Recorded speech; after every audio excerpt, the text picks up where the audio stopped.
yaitu rasa diterima, dipedulikan, berbagi, menjadi bagian dari kelompok berteman. Ini yang akan kita lihat kepada para peserta didik kita. Kita harus mengetahui kebutuhan mereka masing-masing.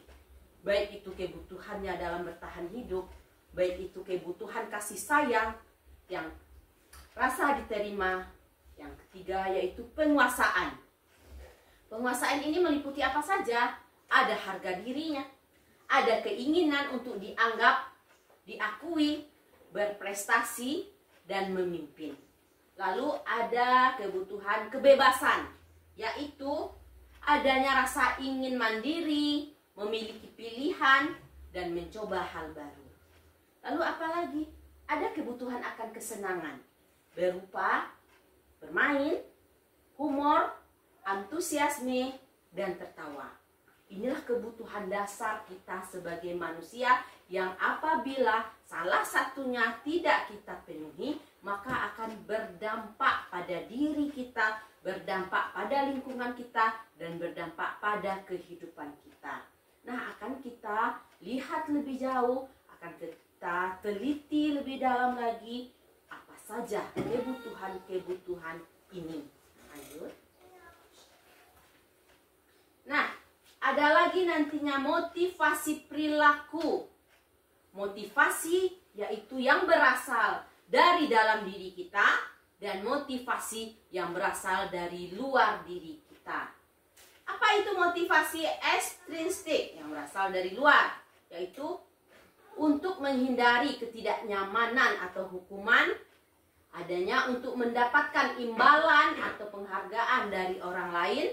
Kalau yang motivasi dari diri sendiri yaitu untuk menjadi orang yang mereka inginkan dan menghargai diri sendiri dengan nilai-nilai yang mereka percayai. Nah, itu motivasi manusia. Nah, lanjut.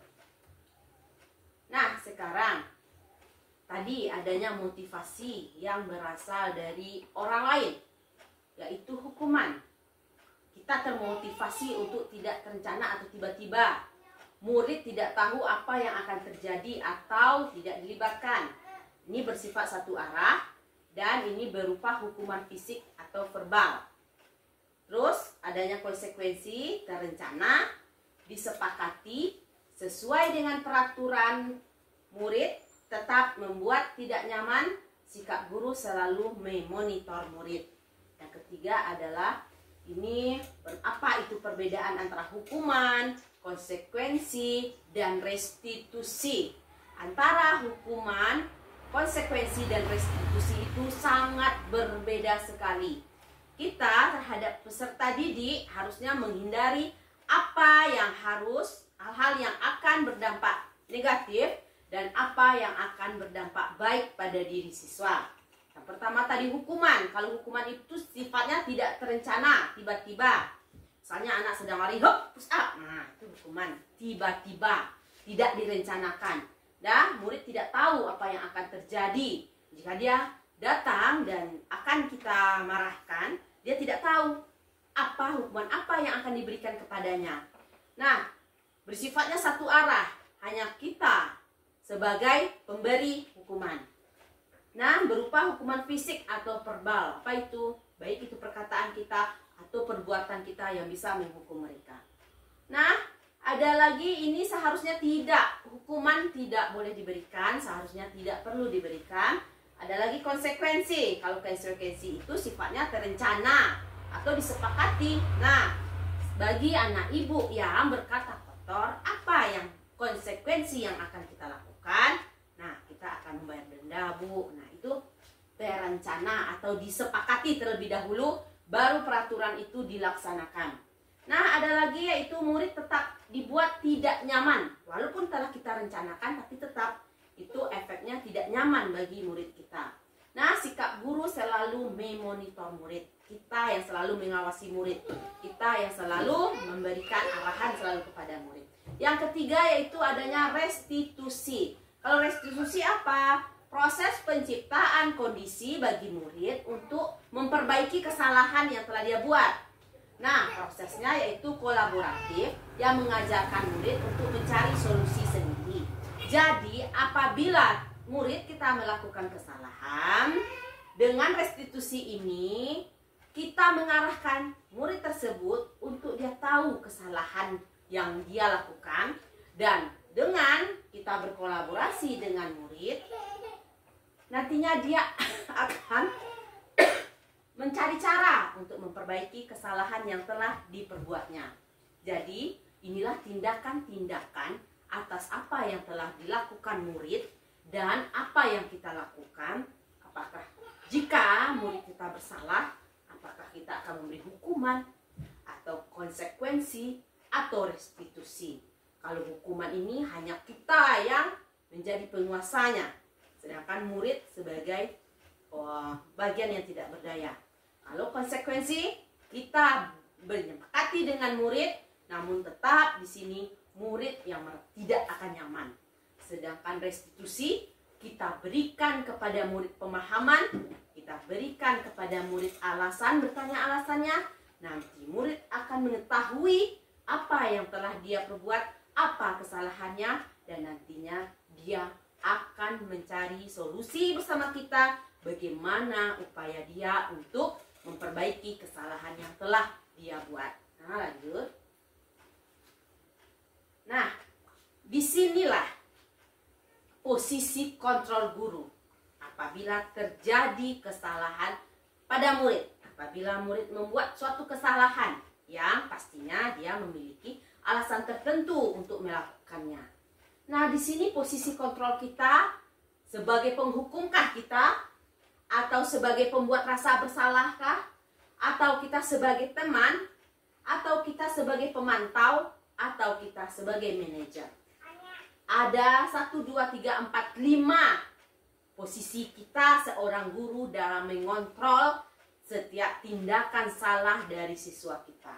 Nanti akan kita lihat dari perbuatan yang telah kita lakukan selama ini, apakah kita termasuk sebagai penghukum, apakah kita semaksud si pembuat rasa bersalah, ataukah kita sudah berusaha menjadi teman bagi murid kita, atau kita sebagai pemantau, lalu atau apakah kita sudah menjadi manajer terhadap murid kita yang melakukan kesalahan.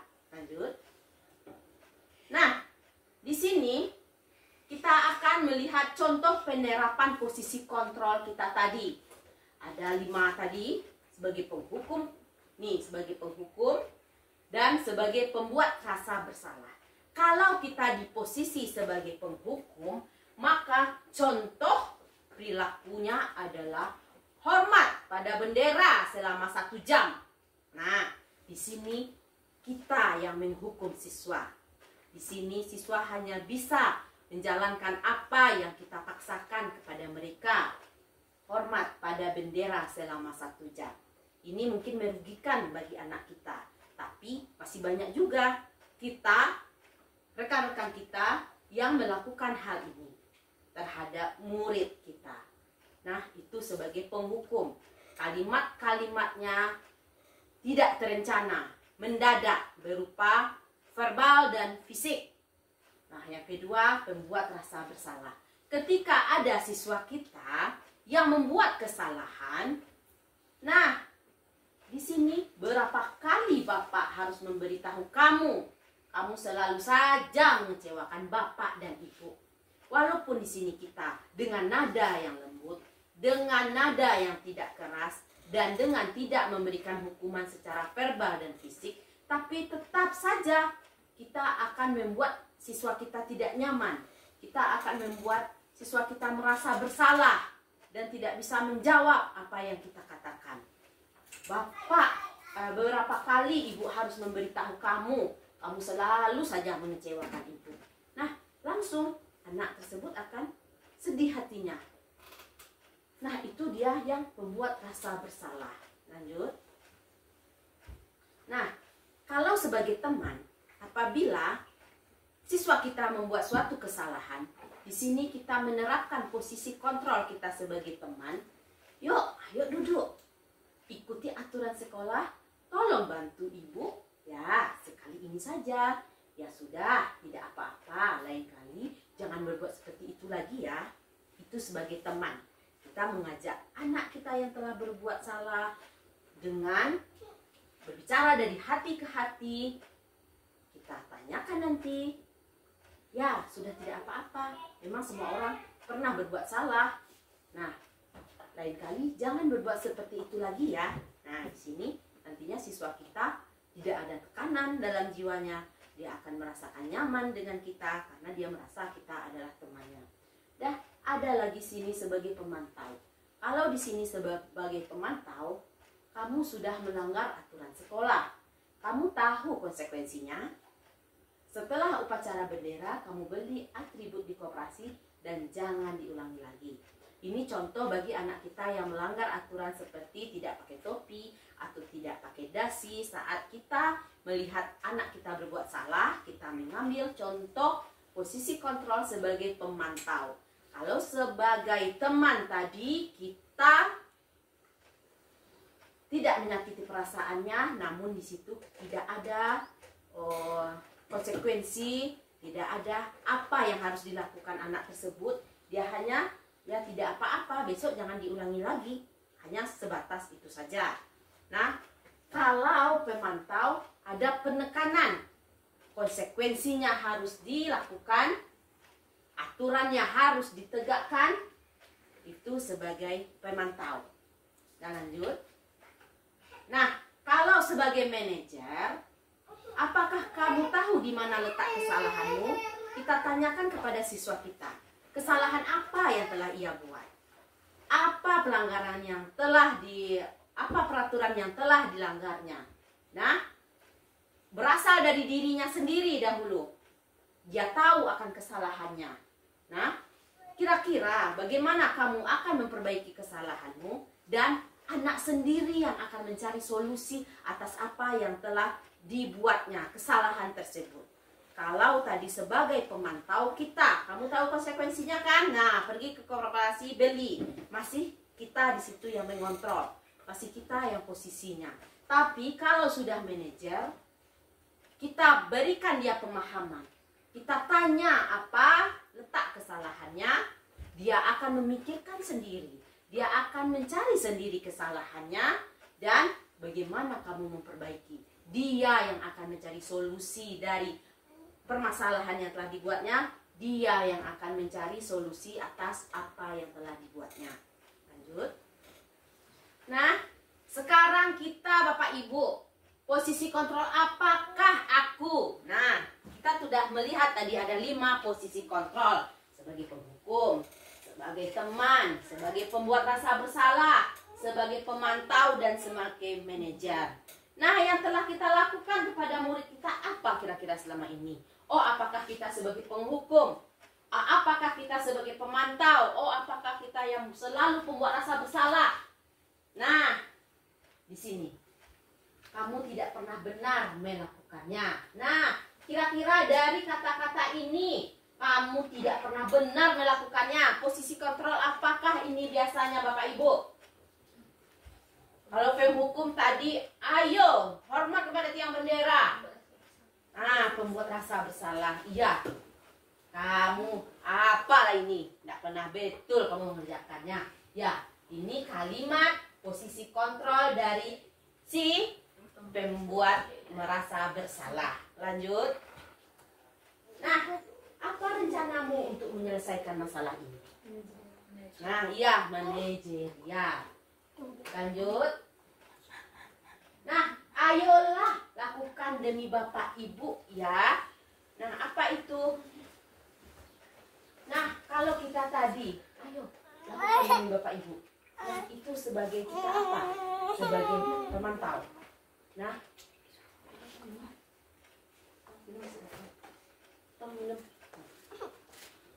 ayo. Kosong enggak?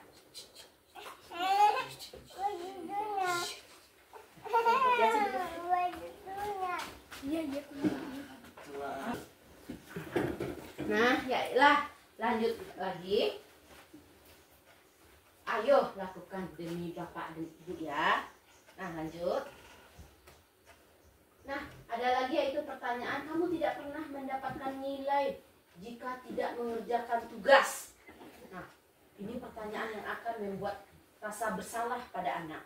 Nah, disinilah ini ada kontrol posisi kita sebagai si pembuat rasa bersalah. Lanjut ya.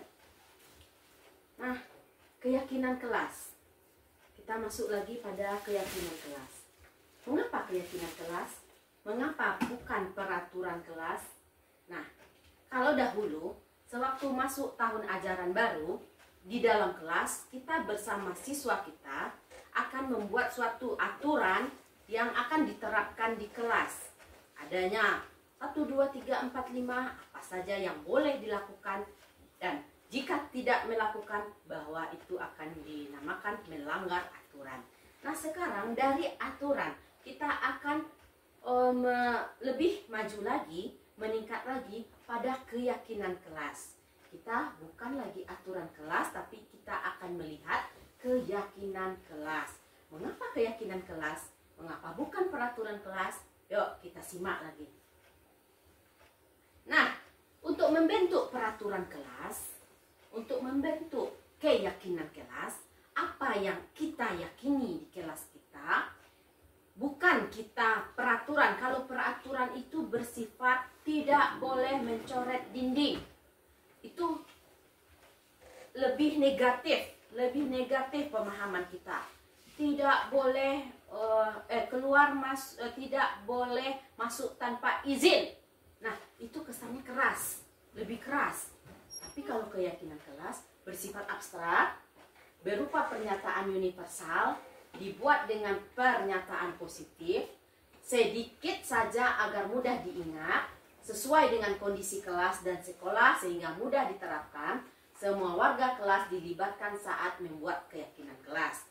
Nanti saat tahun ajaran baru, sebelum kita memulai awal pembelajaran, kita akan membuat aturan-aturan di kelas yang biasa kita sebut dengan peraturan di kelas. Nah, sekarang peraturan ini kita akan ubah jadi keyakinan kelas dengan cara, contohnya satu, adanya kalimat peraturan kelas kita tidak boleh meribut. Akan kita tukar dengan kata-kata yang lebih positif, yang universal. Apa itu contohnya? Menjaga ketertiban. Kami akan menjaga ketertiban. Nah, jadi apabila ada contoh peraturan yang tidak boleh meribut, kita tukar dengan sebuah keyakinan, kami akan menjaga ketertiban. Nah, jadi nanti semua warga kelas akan kita buat dulu peraturan, kita buat dulu, silahkan ajukan apa saja yang anak ibu inginkan, kelas kita ingin seperti apa, kita buat aturan, kita tukar kata-kata aturan tadi yang negatif kita jadikan positif. Tidak boleh marah-marah, kita tukar, tidak boleh marah, kita tukar dengan kami akan selalu saling sayang menyayangi. Nah, itu lebih positif, itu lebih indah terdengarnya. Itulah keyakinan kelas. Karena kami akan, berarti dia akan berasal dari keyakinan di dirinya. Kalau tidak boleh marah-marah, itu berarti ada aturan yang melarangnya untuk marah-marah. Tapi kalau keyakinan kelas, bukan, kita akan menjalani apa yang dari diri kita. Kami akan saling menyayangi di kelas. Nah, lanjut. Nah, tadi telah kita buat aturan di kelas yang kita ubah menjadi keyakinan kelas. Nah, setelah itu jika ada kasus, ada pelanggaran atau ada tindakan dari siswa kita yang salah, kita bisa menanganinya dari beberapa, ini contohnya. Segitiga restitusi adalah metode untuk menangani masalah yang terjadi pada anak.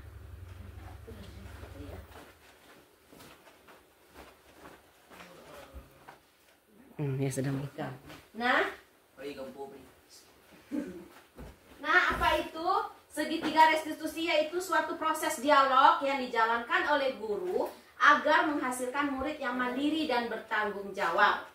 Yaitu bagaimana metodenya? Yang pertama dengan menstabilkan identitas, Yang kedua, validasi tindakan yang salah. Yang ketiga, menanyakan keyakinan. Nah, dari kasus-kasus yang ada, nanti kita akan lihat contoh kasusnya. Kita akan menyelesaikan masalah. Yang pertama, kita stabilkan identitas masalahnya terlebih dahulu. Yang kedua, kita validasi tindakannya yang salah. Yang ketiga, kita menanyakan keyakinannya. Nah, silakan lanjut. Nah, yang pertama yaitu menstabilkan identitas. Jika anak kita bermasalah, kita harus pertama yaitu menurut segitiga restitusi, hal yang kita lakukan pertama menstabilkan identitas, mengubah identitas anak dari orang yang gagal karena melakukan kesalahan menjadi orang yang sukses. Yaitu kita bisa menggunakan pertanyaan. Setiap orang pasti pernah melakukan kesalahan. Kamu bukan satu-satunya yang pernah melakukan ini. Itu dalam menstabilkan. Yang kedua yaitu validasi kebutuhan. Kalau kita memahami kebutuhan dasar, apa yang mendasari sebuah tindakan, kita akan bisa menemukan cara yang paling efektif untuk memenuhi kebutuhan tersebut. Dalam memvalidasi kebutuhan, ada pertanyaan-pertanyaan yang muncul. Contohnya, kamu tentu punya alasan mengapa melakukan hal ini. Lalu, adakah cara yang lebih efektif untuk mendapatkan apa yang kamu butuhkan? Nah, itu dalam memvalidasi kebutuhan. Yang ketiga adalah menanyakan keyakinan. Setelah melakukan langkah yang pertama, yang kedua, maka anak akan siap untuk dihubungkan dengan nilai-nilai yang dipercayai dan berpindah menjadi orang yang dia inginkan, ya, melalui berbagai pernyataan. Yang pertama, keyakinan kelas apa yang telah kita yakini. Yang kedua, kamu ingin menjadi orang yang seperti apa? Nah, nantinya ini akan kita lihat dalam contoh kasus yang akan ditampilkan. Lanjut. Nah, untuk menstabilkan identitas berdasarkan prinsip bahwa membuat kesalahan adalah bagian dari pembelajaran. Jadi apabila anak kita berbuat salah, itu adalah proses dia, proses pembelajaran untuk menuju kesuksesan. Nah, kata-kata apa yang baiknya kita ucapkan agar anak menstabilkan identitasnya, yaitu yang pertama, berbuat salah itu wajar. Tidak ada manusia yang sempurna. Ibu bapak tidak mau mencari siapa yang salah, tapi ibu bapak ingin mencari solusi dari permasalahan ini. Nah, kamu berhak merasa begitu. Nah, jadi kita stabilkan dulu emosinya yang tidak stabil. Yang labil distabilkan dulu identitasnya melalui pernyataan-pernyataan seperti contoh. Lanjut. Yang kedua yaitu validasi tindakan yang salah. Berdasarkan prinsip setiap perilaku adalah upaya untuk memenuhi kebutuhan tertentu. Jadi apa yang telah dilakukan oleh anak tersebut pasti dia punya alasan. Yang pertama tadi setelah dia berbuat salah, dia merasa tidak stabil emosinya, kita stabilkan dulu dengan pernyataan-pernyataan yang memberikan dukungan kepada dia bahwa ya wajar, semua orang juga pernah merasa bersalah, tidak apa-apa, itu wajar. Nah, yang kedua, kita validasi, kita tanyakan alasan mengapa dia sampai berbuat salah. Setelah stabil tadi emosinya, kita lanjut ke pertanyaan. Nah, kamu pasti punya alasan melakukan itu. Padahal kamu bisa melakukan yang lebih buruk dari itu ya. Nah, ketiga, kamu patut bangga karena telah melindungi sesuatu yang penting buat kamu. Yang ketiga, kamu melakukannya karena mempertahankan sesuatu yang penting bagi kamu. Nah, alasan-alasan ini kita gali, kita validasikan lagi tindakan salah yang diperbuatnya melalui mengapa dia melakukan itu. Nah, lanjut. Nah, yang ketiga, setelah kita stabilkan tadi, lalu kita tanyakan, validasikan, lalu kita menanyakan keyakinannya. Berdasarkan prinsip teori kontrol bahwa kita pada dasarnya termotivasi secara intrinsik. Jadi apa yang kita lakukan itu berasal dari diri kita sendiri, bukan dari orang lain. Nah, apa keyakinan kelas kita? Apa tadi keyakinan kelas yang telah kita buat? Misalnya, kami akan saling sayang menyayangi. Ternyata anak kita melanggarnya dengan bertengkar sesama teman. Nah, kita tanya lagi, apa keyakinan kelas kita? Nilai apa yang telah kita sepakati bersama? Seperti apa gambaran kelas yang ideal menurut kamu? Nah, kamu ingin menjadi orang yang seperti apa? Nah, ini kan nantinya anak yang akan menjawab dari dalam dirinya sendiri, bukan kita yang memberikan jawaban dan solusi terhadap anak. Nah, lanjut. Nah, ini adalah contoh penerapan segitiga restitusi. Silahkan Bapak Ibu amati, silahkan Bapak Ibu beri tanggapan nanti. Silahkan Bu Fia untuk video nomor 1. Video ini berupa video, silahkan di play.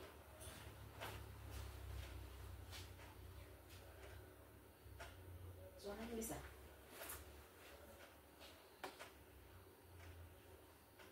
Nah, kasus yang pertama, tampak di sini Khaira setelah meminjam pensil dengan Gilang, dia mengembalikan tidak secara baik, tapi melempar begitu saja.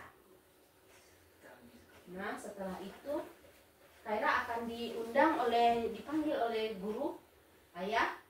Nah, kita akan tanyakan alasan dia. Kita lanjut video kedua.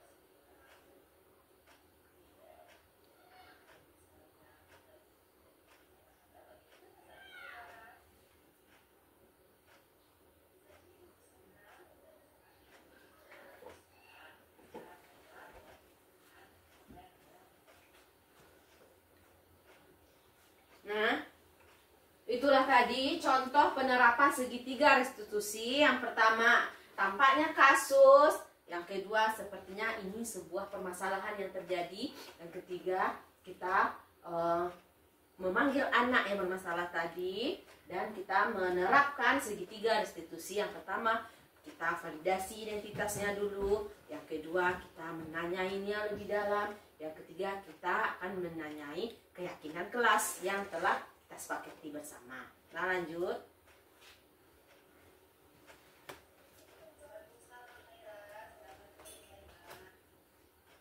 Nah, dalam penerapan disiplin positif, hendaknya guru memiliki standar kepribadian, profesional, dan sosial yang baik, di mana guru mampu merefleksikan dirinya dalam posisi kontrol ini. Bagaimana pelajaran dirinya sebagai among atau manajer yang menuntut murid-muridnya menjadi insan yang mandiri, merdeka, dan bertanggung jawab.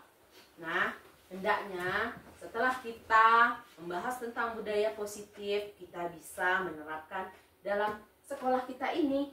Kita bisa menjadi posisi kontrol sebagai manajer, bukan sebagai si pembuat merasa bersalah, bukan sebagai si penghukum yang akan nanti menyakiti hati, yaitu rasa diterima, dipedulikan, berbagi, menjadi bagian dari kelompok berteman.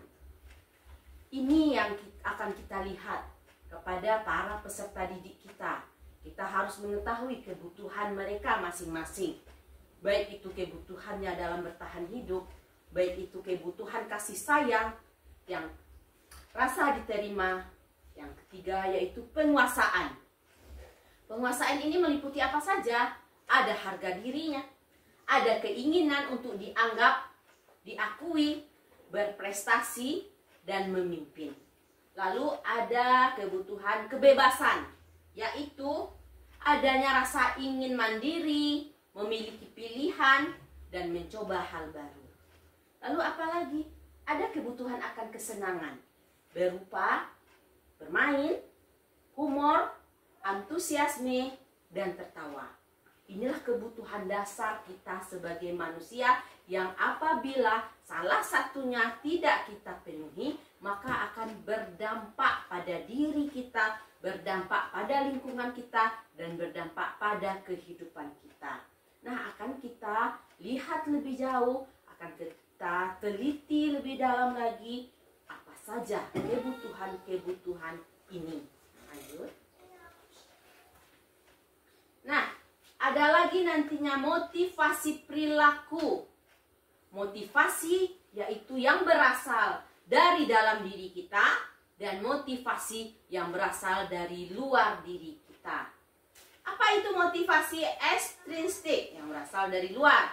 Yaitu untuk menghindari ketidaknyamanan atau hukuman, adanya untuk mendapatkan imbalan atau penghargaan dari orang lain. Kalau yang motivasi dari diri sendiri yaitu untuk menjadi orang yang mereka inginkan dan menghargai diri sendiri dengan nilai-nilai yang mereka percayai. Nah, itu motivasi manusia. Nah, lanjut. Nah, sekarang tadi adanya motivasi yang berasal dari orang lain, yaitu hukuman. Kita termotivasi untuk tidak terencana atau tiba-tiba. Murid tidak tahu apa yang akan terjadi atau tidak dilibatkan. Ini bersifat satu arah, dan ini berupa hukuman fisik atau verbal. Terus adanya konsekuensi terencana, disepakati, sesuai dengan peraturan murid, tetap membuat tidak nyaman, sikap guru selalu memonitor murid.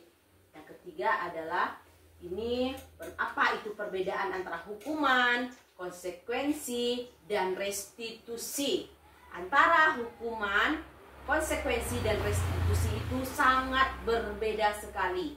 Kita terhadap peserta didik harusnya menghindari apa yang hal-hal yang akan berdampak negatif dan apa yang akan berdampak baik pada diri siswa.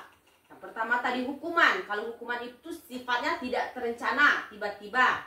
Misalnya anak sedang lari, hop, push up. Nah, itu hukuman tiba-tiba, tidak direncanakan.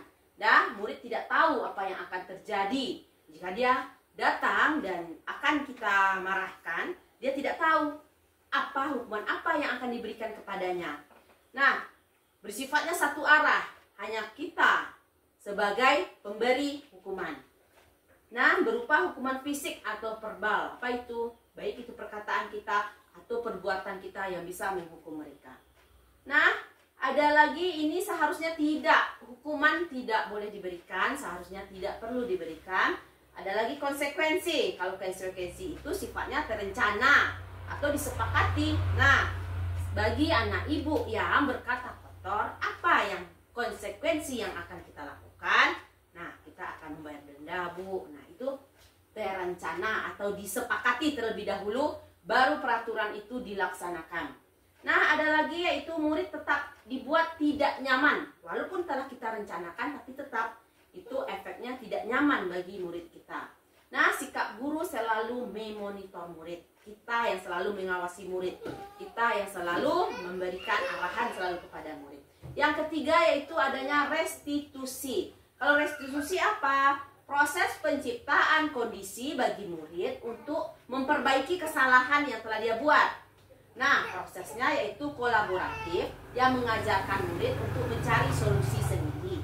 Jadi, apabila murid kita melakukan kesalahan, dengan restitusi ini kita mengarahkan murid tersebut untuk dia tahu kesalahan yang dia lakukan, dan dengan kita berkolaborasi dengan murid, nantinya dia akan mencari cara untuk memperbaiki kesalahan yang telah diperbuatnya.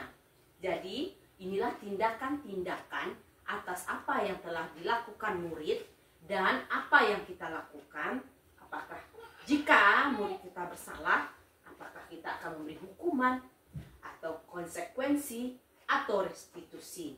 Kalau hukuman ini hanya kita yang menjadi penguasanya, sedangkan murid sebagai bagian yang tidak berdaya. Kalau konsekuensi, kita menyepakati dengan murid, namun tetap di sini murid yang tidak akan nyaman. Sedangkan restitusi, kita berikan kepada murid pemahaman, kita berikan kepada murid alasan, bertanya alasannya, nanti murid akan mengetahui apa yang telah dia perbuat, apa kesalahannya, dan nantinya dia akan mencari solusi bersama kita bagaimana upaya dia untuk memperbaiki kesalahan yang telah dia buat. Nah, lanjut. Nah, disinilah posisi kontrol guru apabila terjadi kesalahan pada murid. Apabila murid membuat suatu kesalahan yang pastinya dia memiliki alasan tertentu untuk melakukannya.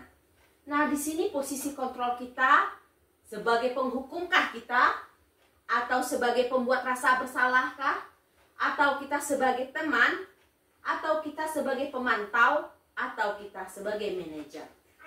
Ada 1, 2, 3, 4, 5 posisi kita seorang guru dalam mengontrol setiap tindakan salah dari siswa kita. Nanti akan kita lihat dari perbuatan yang telah kita lakukan selama ini, apakah kita termasuk sebagai penghukum, apakah kita semaksud si pembuat rasa bersalah, ataukah kita sudah berusaha menjadi teman bagi murid kita, atau kita sebagai pemantau, lalu atau apakah kita sudah menjadi manajer terhadap murid kita yang melakukan kesalahan. Lanjut.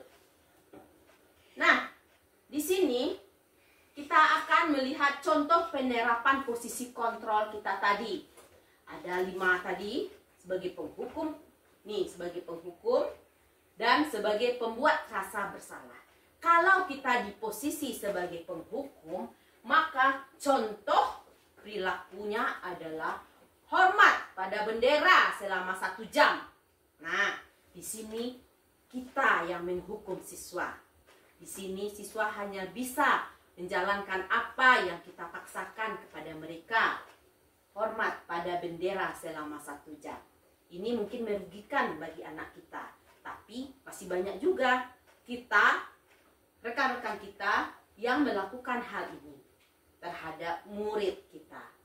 Nah, itu sebagai penghukum. Kalimat-kalimatnya tidak terencana, mendadak, berupa verbal dan fisik. Nah, yang kedua, pembuat rasa bersalah. Ketika ada siswa kita yang membuat kesalahan, nah, di sini berapa kali Bapak harus memberitahu kamu? Kamu selalu saja mengecewakan Bapak dan Ibu. Walaupun di sini kita dengan nada yang lembut, dengan nada yang tidak keras, dan dengan tidak memberikan hukuman secara verbal dan fisik, tapi tetap saja kita akan membuat siswa kita tidak nyaman. Kita akan membuat siswa kita merasa bersalah dan tidak bisa menjawab apa yang kita katakan. Bapak, berapa kali Ibu harus memberitahu kamu? Kamu selalu saja mengecewakan Ibu. Nah, langsung anak tersebut akan sedih hatinya. Nah, itu dia yang membuat rasa bersalah. Lanjut. Nah, kalau sebagai teman, apabila siswa kita membuat suatu kesalahan, di sini kita menerapkan posisi kontrol kita sebagai teman. Yuk, ayo duduk. Ikuti aturan sekolah. Tolong bantu ibu. Ya, sekali ini saja. Ya sudah, tidak apa-apa. Lain kali jangan berbuat seperti itu lagi ya. Itu sebagai teman. Kita mengajak anak kita yang telah berbuat salah dengan berbicara dari hati ke hati. Kita tanyakan nanti, ya sudah tidak apa-apa, memang semua orang pernah berbuat salah. Nah, lain kali jangan berbuat seperti itu lagi ya. Nah, di sini nantinya siswa kita tidak ada tekanan dalam jiwanya. Dia akan merasakan nyaman dengan kita karena dia merasa kita adalah temannya. Dah, ada lagi sini sebagai pemantau. Kalau di sini sebagai pemantau, kamu sudah melanggar aturan sekolah. Kamu tahu konsekuensinya. Setelah upacara bendera, kamu beli atribut di koperasi dan jangan diulangi lagi. Ini contoh bagi anak kita yang melanggar aturan seperti tidak pakai topi atau tidak pakai dasi. Saat kita melihat anak kita berbuat salah, kita mengambil contoh posisi kontrol sebagai pemantau. Kalau sebagai teman tadi, kita tidak menyakiti perasaannya, namun di situ tidak ada konsekuensi Tidak ada apa yang harus dilakukan anak tersebut. Dia hanya ya tidak apa-apa, besok jangan diulangi lagi. Hanya sebatas itu saja.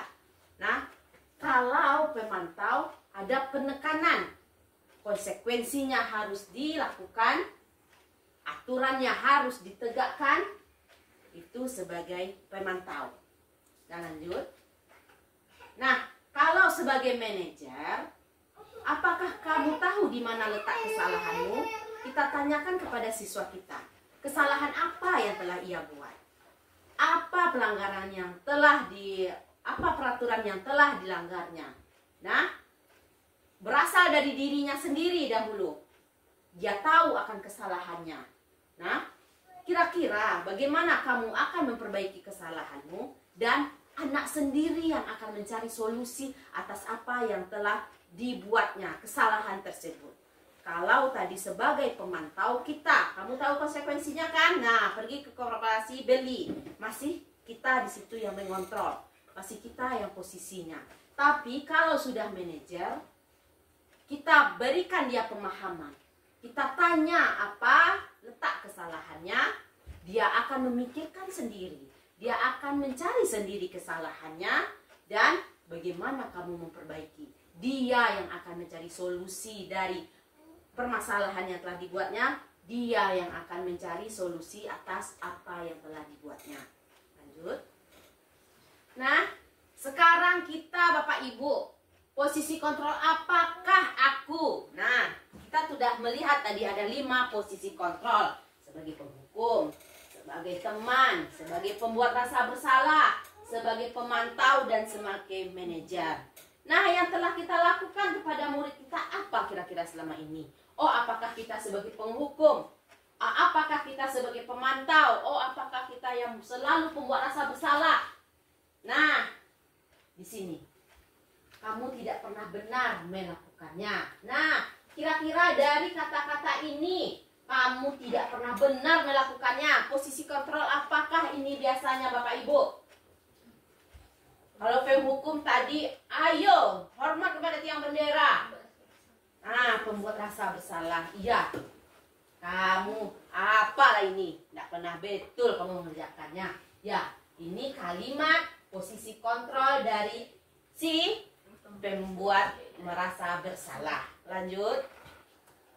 Nah, apa rencanamu untuk menyelesaikan masalah ini? Nah, iya, manajerial. Lanjut. Nah, ayolah lakukan demi Bapak Ibu ya. Nah, apa itu? Nah, kalau kita tadi, ayo lakukan demi Bapak Ibu. Nah, itu sebagai kita apa? Sebagai pemantau. Nah, minum. Ayo. Kosong enggak?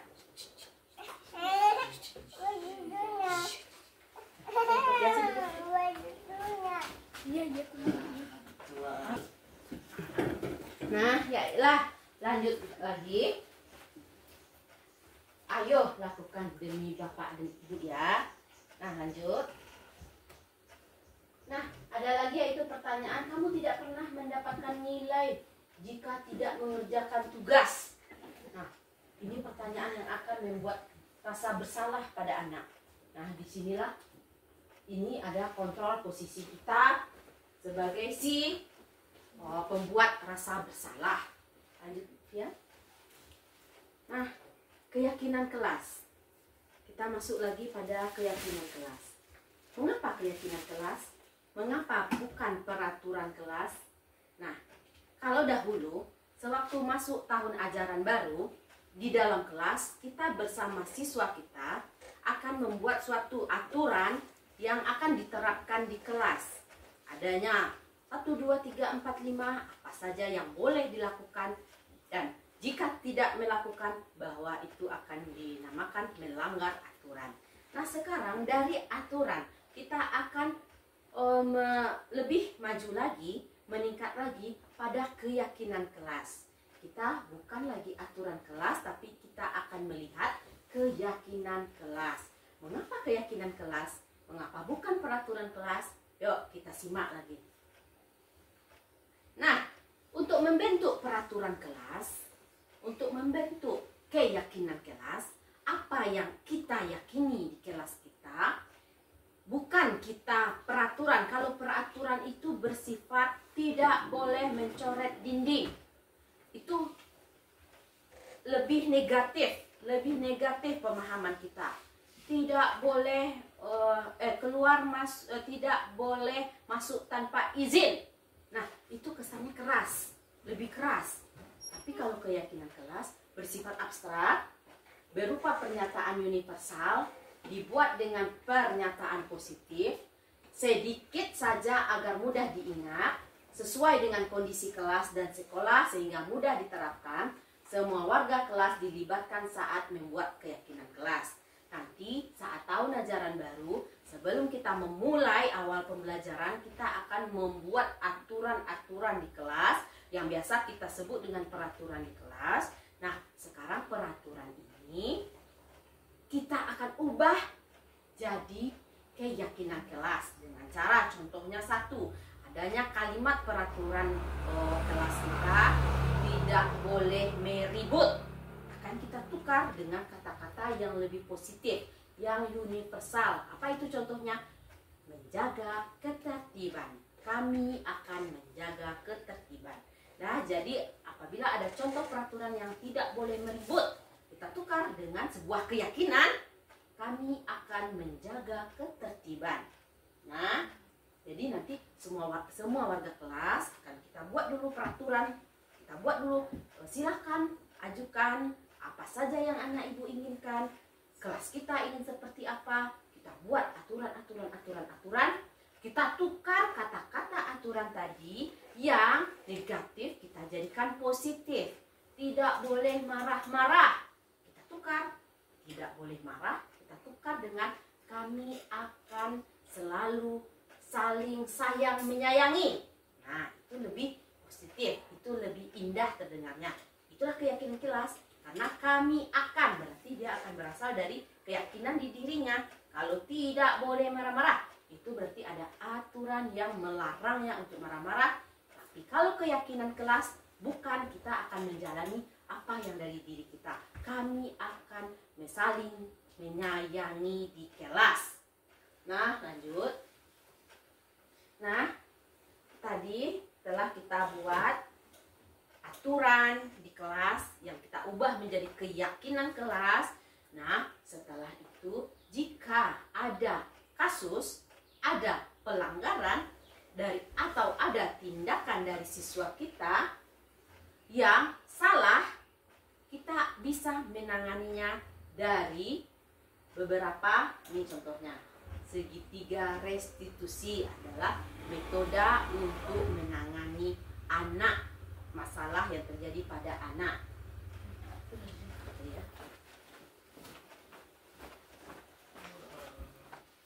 Ya sedang nikah. Nah, apa itu segitiga restitusi? Yaitu suatu proses dialog yang dijalankan oleh guru agar menghasilkan murid yang mandiri dan bertanggung jawab. Yaitu bagaimana metodenya? Yang pertama dengan menstabilkan identitas. Yang kedua, validasi tindakan yang salah. Yang ketiga, menanyakan keyakinan. Nah, dari kasus-kasus yang ada, nanti kita akan lihat contoh kasusnya. Kita akan menyelesaikan masalah. Yang pertama, kita stabilkan identitas masalahnya terlebih dahulu. Yang kedua, kita validasi tindakannya yang salah. Yang ketiga, kita menanyakan keyakinannya. Nah, silakan lanjut. Nah, yang pertama yaitu menstabilkan identitas. Jika anak kita bermasalah, kita harus pertama yaitu menurut segitiga restitusi, hal yang kita lakukan pertama menstabilkan identitas. Mengubah identitas anak dari orang yang gagal karena melakukan kesalahan menjadi orang yang sukses. Yaitu kita bisa menggunakan pertanyaan. Setiap orang pasti pernah melakukan kesalahan. Kamu bukan satu-satunya yang pernah melakukan ini. Itu dalam menstabilkan. Yang kedua yaitu validasi kebutuhan. Kalau kita memahami kebutuhan dasar, apa yang mendasari sebuah tindakan, kita akan bisa menemukan cara yang paling efektif untuk memenuhi kebutuhan tersebut. Dalam memvalidasi kebutuhan, ada pertanyaan-pertanyaan yang muncul. Contohnya, kamu tentu punya alasan mengapa melakukan hal ini. Lalu, adakah cara yang lebih efektif untuk mendapatkan apa yang kamu butuhkan? Nah, itu dalam memvalidasi kebutuhan. Yang ketiga adalah menanyakan keyakinan. Setelah melakukan langkah yang pertama, yang kedua, maka anak akan siap untuk dihubungkan dengan nilai-nilai yang dipercayai dan berpindah menjadi orang yang dia inginkan, ya, melalui berbagai pernyataan. Yang pertama, keyakinan kelas apa yang telah kita yakini. Yang kedua, kamu ingin menjadi orang yang seperti apa. Nah, nantinya ini akan kita lihat dalam contoh kasus yang akan ditampilkan. Lanjut. Nah, untuk menstabilkan identitas berdasarkan prinsip bahwa membuat kesalahan adalah bagian dari pembelajaran. Jadi apabila anak kita berbuat salah, itu adalah proses dia, proses pembelajaran untuk menuju kesuksesan. Nah, kata-kata apa yang baiknya kita ucapkan agar anak menstabilkan identitasnya, yaitu yang pertama, berbuat salah itu wajar. Tidak ada manusia yang sempurna. Ibu bapak tidak mau mencari siapa yang salah, tapi ibu bapak ingin mencari solusi dari permasalahan ini. Nah, kamu berhak merasa begitu. Nah, jadi kita stabilkan dulu emosinya yang tidak stabil. Yang labil distabilkan dulu identitasnya melalui pernyataan-pernyataan seperti contoh. Lanjut. Yang kedua yaitu validasi tindakan yang salah. Berdasarkan prinsip setiap perilaku adalah upaya untuk memenuhi kebutuhan tertentu. Jadi apa yang telah dilakukan oleh anak tersebut pasti dia punya alasan. Yang pertama tadi setelah dia berbuat salah, dia merasa tidak stabil emosinya, kita stabilkan dulu dengan pernyataan-pernyataan yang memberikan dukungan kepada dia bahwa ya wajar, semua orang juga pernah merasa bersalah, tidak apa-apa, itu wajar. Nah, yang kedua, kita validasi, kita tanyakan alasan mengapa dia sampai berbuat salah. Setelah stabil tadi emosinya, kita lanjut ke pertanyaan. Nah, kamu pasti punya alasan melakukan itu. Padahal kamu bisa melakukan yang lebih buruk dari itu ya. Nah, ketiga, kamu patut bangga karena telah melindungi sesuatu yang penting buat kamu. Yang ketiga, kamu melakukannya karena mempertahankan sesuatu yang penting bagi kamu. Nah, alasan-alasan ini kita gali, kita validasikan lagi tindakan salah yang diperbuatnya melalui mengapa dia melakukan itu. Nah, lanjut. Nah, yang ketiga, setelah kita stabilkan tadi, lalu kita tanyakan, validasikan, lalu kita menanyakan keyakinannya. Berdasarkan prinsip teori kontrol bahwa kita pada dasarnya termotivasi secara intrinsik. Jadi apa yang kita lakukan itu berasal dari diri kita sendiri, bukan dari orang lain. Nah, apa keyakinan kelas kita? Apa tadi keyakinan kelas yang telah kita buat? Misalnya, kami akan saling sayang menyayangi. Ternyata anak kita melanggarnya dengan bertengkar sesama teman. Nah, kita tanya lagi, apa keyakinan kelas kita? Nilai apa yang telah kita sepakati bersama? Seperti apa gambaran kelas yang ideal menurut kamu? Nah, kamu ingin menjadi orang yang seperti apa? Nah, ini kan nantinya anak yang akan menjawab dari dalam dirinya sendiri, bukan kita yang memberikan jawaban dan solusi terhadap anak. Nah, lanjut. Nah, ini adalah contoh penerapan segitiga restitusi. Silahkan Bapak Ibu amati, silahkan Bapak Ibu beri tanggapan nanti. Silahkan Bu Fia untuk video nomor 1. Video. Ini berupa video, silahkan di play.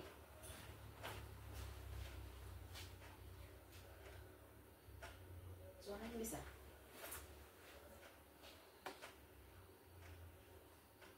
Nah, kasus yang pertama, tampak di sini Khaira setelah meminjam pensil dengan Gilang, dia mengembalikan tidak secara baik, tapi melempar begitu saja. Nah, setelah itu Khaira akan dipanggil oleh guru. Ayah, Nah, kita akan tanyakan alasan dia. Kita lanjut video kedua.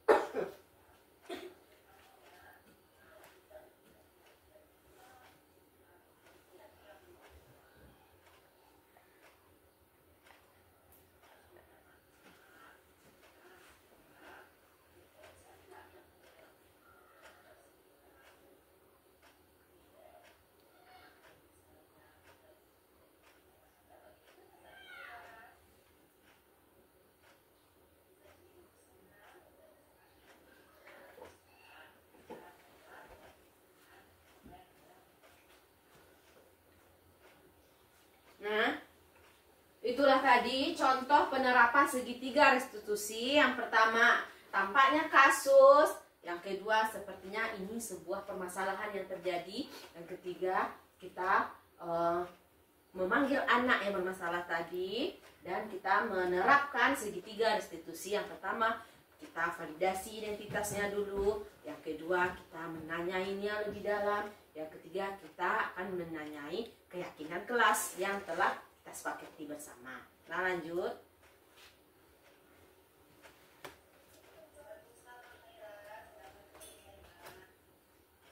Nah, dalam penerapan disiplin positif, hendaknya guru memiliki standar kepribadian, profesional, dan sosial yang baik, di mana guru mampu merefleksikan dirinya dalam posisi kontrol ini.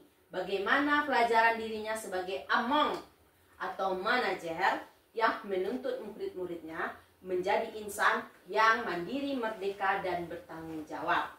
Nah, hendaknya setelah kita membahas tentang budaya positif, kita bisa menerapkan dalam sekolah kita ini. Kita bisa menjadi posisi kontrol sebagai manajer, bukan sebagai si pembuat merasa bersalah, bukan sebagai si penghukum yang akan nanti menyakiti hati anak-anak kita, tapi kita sebagai manajer yang nantinya anak murid akan mengetahui kesalahannya dan akan melakukan sesuatu itu dari istristik dirinya, dari dirinya sendiri. Dah, lanjut. Nah, mungkin itu saja sosialisasi budaya positif pada kesempatan ini. Terima kasih atas waktu bapak-bapak dan ibu-ibu semuanya. Wabillahi taufiq wal hidayah. Assalamualaikum warahmatullahi wabarakatuh. Waalaikumsalam. Nah, sebelumnya Bapak Ibu, sebelum kita tutup, apakah kita buka sesi tanya jawab? Apakah ada Bapak Ibu yang bertanya? Tidak, dan jika tidak, terima kasih banyak atas kesempatan kali ini.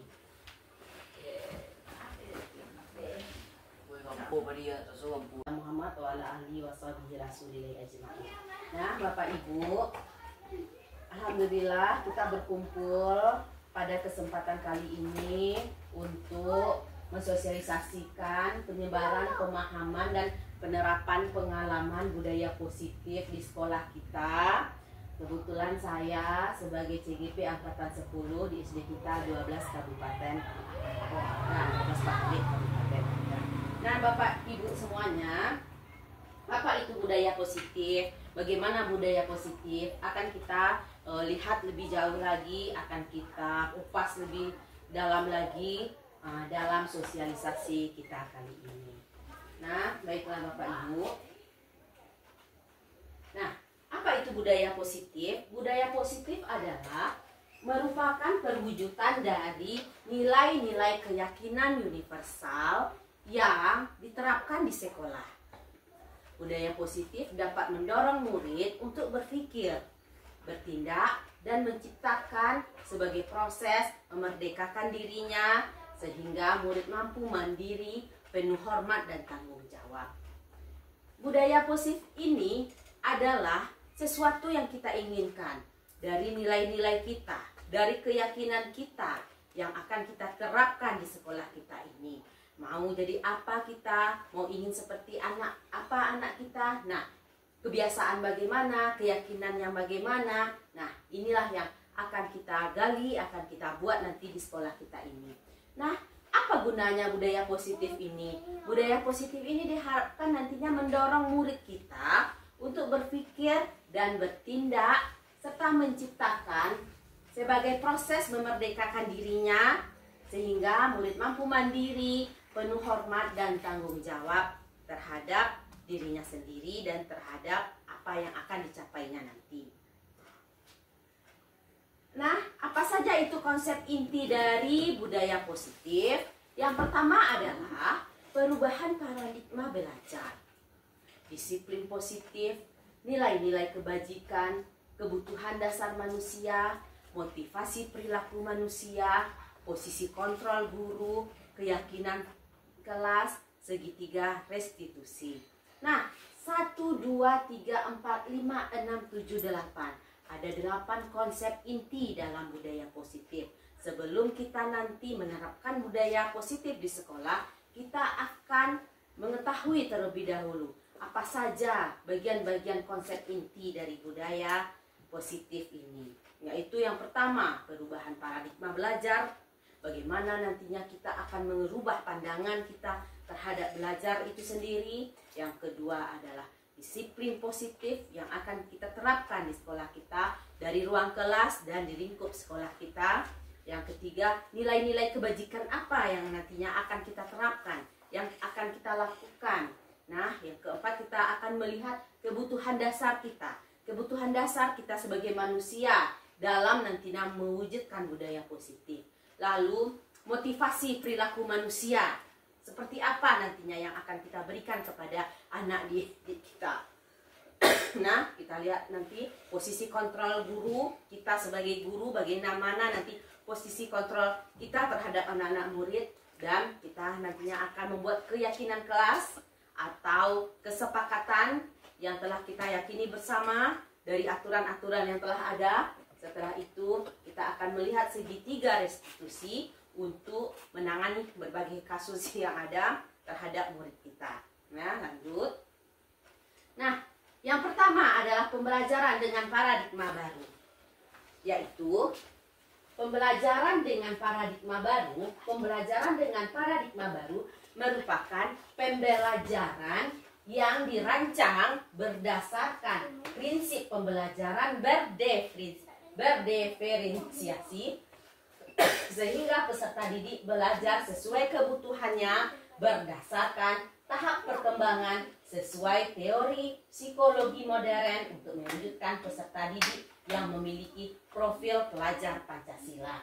Nah, kita akan mengubah cara paradigma kita selama ini mengenai paradigma kita yang baru. Kita ingin merancang pembelajaran dengan prinsip pembelajaran yang berdiferensiasi, yang berbeda, yang tidak sama, sesuai dengan minat, kebutuhan siswa, dan sesuai dengan lingkungan kita. Nah, berdasarkan tahap perkembangan anak yang berbeda, tahap perkembangan anak yang tidak sama, sesuai dengan teori psikologi modern untuk mewujudkan peserta didik yang memiliki profil pelajar Pancasila. Nah, nantinya kita akan mewujudkan profil pelajar Pancasila, yaitu yang pertama, beriman dan bertakwa kepada Tuhan Yang Maha Esa, berkebinekaan global, bergotong royong, kreatif, bernalar kritis, serta mandiri. 1, 2, 3, 4, 5, 6. Ada 6 profil pelajar Pancasila yang nantinya akan kita wujudkan dengan paradigma baru ini dalam pembelajaran berdiferensiasi, sehingga peserta didik kita mengerti dia, belajar dia sesuai dengan kebutuhannya, sesuai dengan kebutuhan tahap perkembangannya. Nah, lanjut. Nah, ada di sini miskonsepsi tentang teori kontrol. Selama ini kita mungkin salah memahami tentang teori kontrol, yaitu teori kontrol kita mengilusikan guru yang mengontrol murid, atau kita mengilusikan bahwa kritik dan membuat rasa bersalah mampu menguatkan karakter, atau kita membayangkan, mengilusi bahwa semua penguatan positif, efektif, dan bermanfaat, serta kita mengilusikan bahwa orang dewasa berhak memaksa. Nah, inilah yang miskonsepsi atau kesalahan pola pikir kita selama ini, bahwa teori kontrol itu selama ini kita melakukannya, kita yang berkuasa atas murid. Nah, ini miskonsepsi yang harus kita rubah.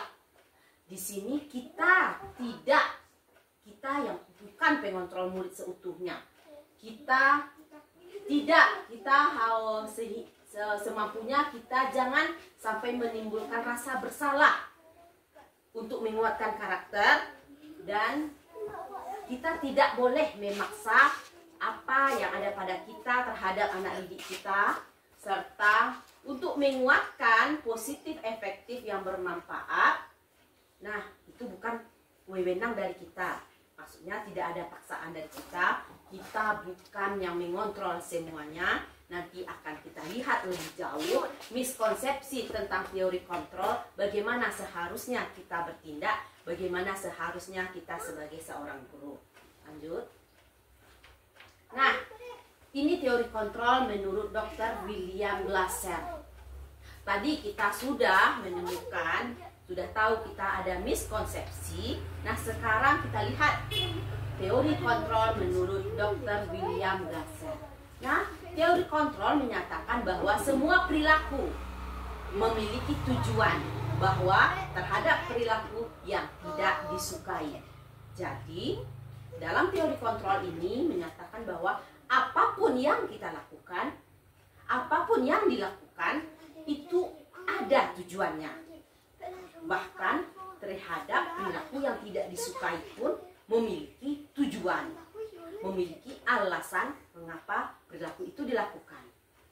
Nah, yang kedua, dalam jangka waktu tertentu, kemungkinan murid akan menyadari bahwa dirinya sedang dikontrol lewat penguatan positif dan mencoba untuk menolak bujukan kita, atau bisa jadi murid tersebut menjadi tergantung pada pendapat sang guru untuk berusaha. Nah, pada teori ini, dalam jangka waktu tertentu yang tidak bisa kita batasi waktu jangka panjang atau pendeknya, kemungkinan murid akan menyadari bahwa dirinya sedang dikontrol lewat penguatan positif dan mencoba untuk menolak bujukan kita, atau bisa jadi murid tersebut menjadi tergantung pada pendapat sang guru untuk berusaha. Lanjut, teori kontrol yaitu yang ketiga, membuat murid merasa gagal. Nah, kadang kita sebagai guru, kita sering melakukan hal tersebut dengan beberapa kalimat yang kita ucapkan, kita akan menjadikan murid merasa gagal dengan apa yang telah dia perbuat dengan beberapa kalimat atau dengan sikap dari kita. Nah, apalagi teori kontrol berikutnya, yaitu perilaku memaksa tidak akan efektif untuk jangka waktu panjang dan sebuah hubungan permusuhan akan terbentuk. Jika kita mendominasi, memaksa murid atau peserta didik kita, maka ini akan berpengaruh, ada efeknya untuk jangka waktu panjang, dan bisa jadi sebuah hubungan permusuhan akan terbentuk dengan hanya paksaan tersebut. Nah, lanjut. Nah, bagaimana kita mengubah paradigma stimulus respon kepada pendekatan teori kontrol? Nah, yang pertama, stimulus responnya yaitu realita atau kebutuhan kita sama. Teori kontrolnya realita kebutuhan kita berbeda. Nah, yang kedua, semua orang melihat hal yang sama. Padahal setiap orang memiliki gambaran berbeda. Nah, stimulus responnya kita mencoba mengubah orang agar berpandangan sama dengan kita. Yang teori kontrolnya, kita berusaha memahami pandangan orang lain tentang dunia. Stimulus respon berikutnya, perilaku buruk dilihat sebagai suatu kesatuan. Teori kontrolnya, semua perilaku memiliki tujuan. Nah, stimulus respon, orang lain bisa mengontrol saya. Teori kontrolnya, hanya Anda yang bisa mengontrol diri Anda. Nah, lanjut, saya bisa mengontrol orang lain. Teori kontrolnya, Anda tidak bisa mengontrol orang lain. Lanjut lagi, ada di sini pemaksaan ada pada saat bujukan gagal. Di teori kontrol, kolaborasi dan konsensus menciptakan pilihan baru. Dan stimulusnya model berpikir menang atau kalah. Pada teori kontrol, model berpikir menang-menang. Kita sama menang. Dan anggaplah sekarang kita memiliki sesuatu yang sangat berharga dalam hidup kita. Silahkan Bapak Ibu cobakan apa yang Bapak Ibu anggap paling berharga di dalam hidup Bapak Ibu. Silahkan dimasukkan ke dalam jari kita masing-masing. Dan ditutup rapat-rapat. Ditutup rapat-rapat. Ditutup rapat-rapat. Nah, coba Ibu Rini, silahkan Ibu Rini buka apa yang Ibu Mutia anggap paling berharga. Silahkan Ibu Rini cobakan. Silahkan Ibu Rini buka genggaman tangan Ibu Mutia. Bu Mutia, apa yang Bu Mutia anggap paling berharga? Nah, Bu Mutia membukanya. Berarti itu berharga apa tidak bagi Bu Mutia? Tidak berharga, makanya belum saja. Nah, Bu Rini sekarang yang paling berharga oleh Bu Rini. Silahkan Bu Mutia buka sekuat-kuatnya yang berharga menurut Bu Rini.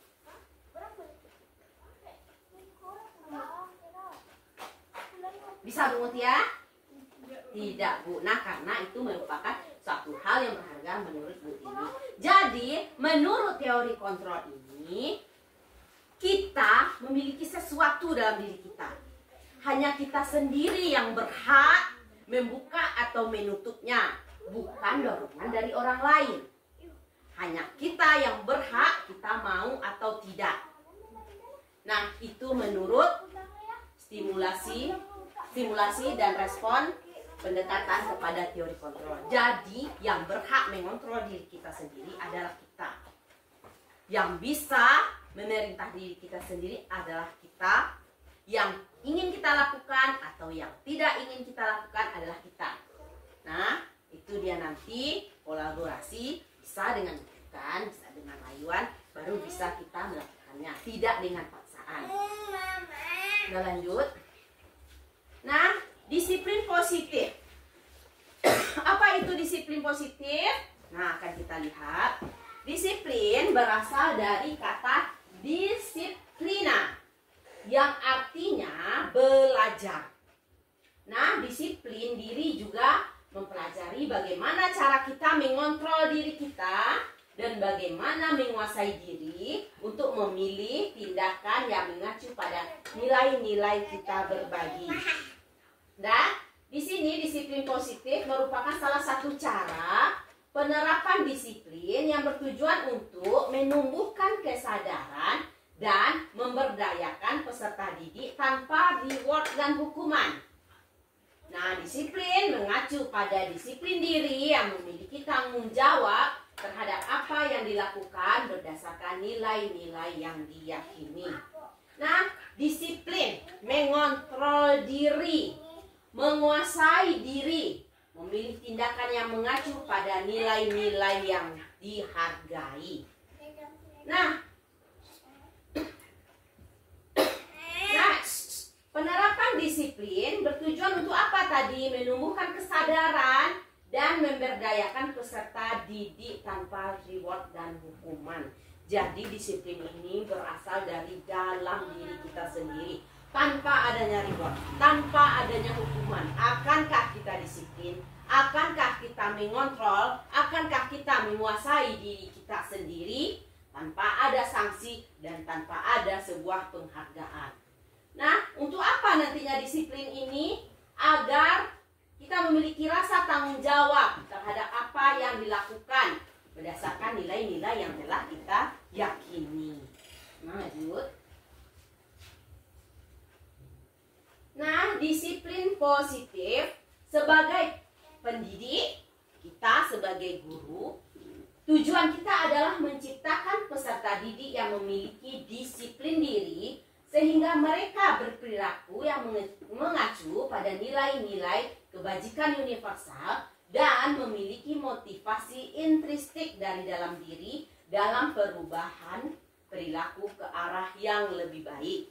Jadi, bukan kita yang mengubah diri siswa kita, tapi perubahan ke arah nilai-nilai kebajikan yang universal itu berasal dari diri murid-murid kita sendiri, diri peserta didik kita sendiri, tanpa dia diiming-imingi oleh reward, tanpa dia ditakuti oleh sanksi dan hukuman. Nah, nilai itu akan datang dari dirinya sendiri. Nah, lanjut. Nilai-nilai kebajikan universal akan kita lihat apa saja itu nilai-nilai. Contoh nilai kebajikan universal. Contoh nilai kebajikan institusi atau organisasi. Yang pertama, profil pelajar Pancasila. Ada 6 profil pelajar Pancasila yang kita harapkan tadi peserta didik kita menjadi peserta didik sesuai dengan nilai-nilai kebajikan universal. Nilai kebajikan apakah itu? Beriman dan bertakwa kepada Tuhan Yang Maha Esa dan berakhlak mulia. Nanti kita harapkan anak-anak kita bisa mengaplikasikannya tanpa rasa yang datang dari luar, tapi rasa dari dalam dirinya sendiri untuk dia bagaimana hubungan keimanannya kepada Tuhannya, bagaimana dia beriman dan bertakwa. Kita akan melihat bagaimana sholatnya, kita akan melihat bagaimana ucapannya, perilakunya telah sesuaikah dengan keimanan dan ketakwaan kepada Tuhan. Nah, setelah itu mandiri. Bisakah peserta didik kita ini nantinya mandiri?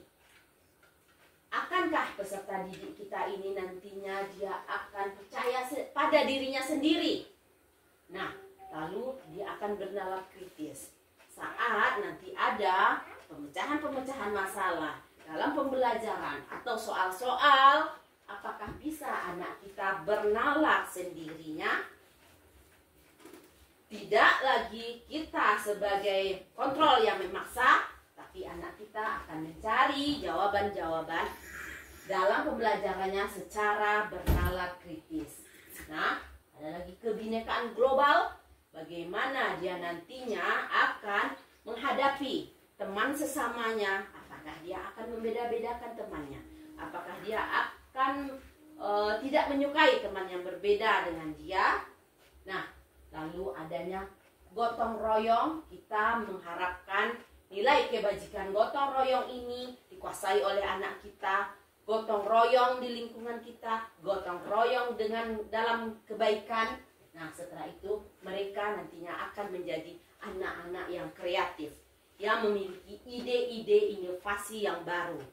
Nah, IBO Primaries atau program PGP yaitu menyampaikan bahwa nilai kebajikan universal itu adanya toleransi, adanya rasa hormat, integritas, mandiri, menghargai, antusias, empati, keingintahuan, kreativitas, kerjasama, percaya diri, serta komitmen. Inilah nilai-nilai kebajikan menurut PGP. Nah, yang tadi nilai kebajikan menurut profil pelajar Pancasila, ini nilai kebajikan menurut PGP, dan ada lagi nilai kebajikan menurut The Seven Essential Virtues atau Building Moral Intelligence, yaitu empati, suara hati, kontrol diri, rasa hormat, kebajikan, toleransi, dan keadilan. Nah, inilah nilai-nilai kebajikan universal dalam budaya positif yang akan kita jadikan kebiasaan kepada para peserta didik kita. Lanjut. Nah, ada kebutuhan dasar kita sebagai manusia. Kebutuhan apakah? Kebutuhan dasar merupakan kebutuhan yang dibawa dalam diri seorang, yang telah ada dalam diri kita, menjadi dasar dari kebutuhan kita. Seorang yang membuat hidupnya secara fisik dan mental dapat mencapai keseimbangan. Hal ini bertujuan untuk mempertahankan hidup dan kesehatan. Jadi kebutuhan dasar kita adalah untuk mempertahankan kehidupan dan kesehatan. Seluruh tindakan manusia memiliki tujuan tertentu. Semua yang kita lakukan adalah usaha terbaik untuk mendapatkan apa yang kita inginkan untuk memenuhi suatu atau lebih satu kebutuhan dasar kita. Murid kita memiliki tujuan. Di balik perilaku mereka, salah satunya adalah untuk memenuhi kebutuhan dasar mereka. Jadi, kebutuhan inilah yang harus kita pahami. Kebutuhan dasar yang kita bawa. Nah, lanjut lagi. Nah, ada 5 kebutuhan dasar manusia. Apa saja itu 5 kebutuhan dasar manusia? Yang pertama adalah kebutuhan bertahan hidup. Kebutuhan bertahan hidup yaitu tidak bisa tidak makan, rumah, pakaian, keamanan, dan kesehatan. Inilah 5 kebutuhan bertahan hidup.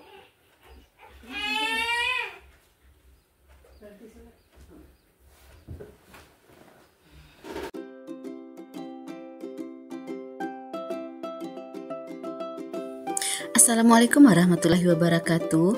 Kembali lagi bersama saya dalam aksi nyata modul 1.4, yaitu mengenai penyebaran, pemahaman, dan penerapan pengalaman budaya positif oleh Oktavioni, CGP Angkatan 10, SDN 12 Pahambe, Kabupaten Agam. Di bawah bimbingan Ibu Martini sebagai fasilitator dan Bapak Hendra Noviandi sebagai pendamping praktik. Latar belakang dari aksi nyata ini adalah prinsip pendidikan, yaitu terwujudnya merdeka belajar sesuai karakter murid dan selaras dengan kebutuhannya berdasarkan ajaran agama, budaya, dan nilai-nilai kebangsaan. Hal tersebut merupakan fondasi bagi visi guru terkait impian tentang murid. Salah satu strategi mencapai visi tersebut adalah dengan menumbuhkan budaya disiplin positif di kelas. Nilai guru penggerak yang berorientasi pada murid dan berperan mewujudkan kepemimpinan murid menjadi dasar untuk membuat rancangan tindakan aksi nyata ini. Berikut ini adalah dokumentasi membuat keyakinan kelas.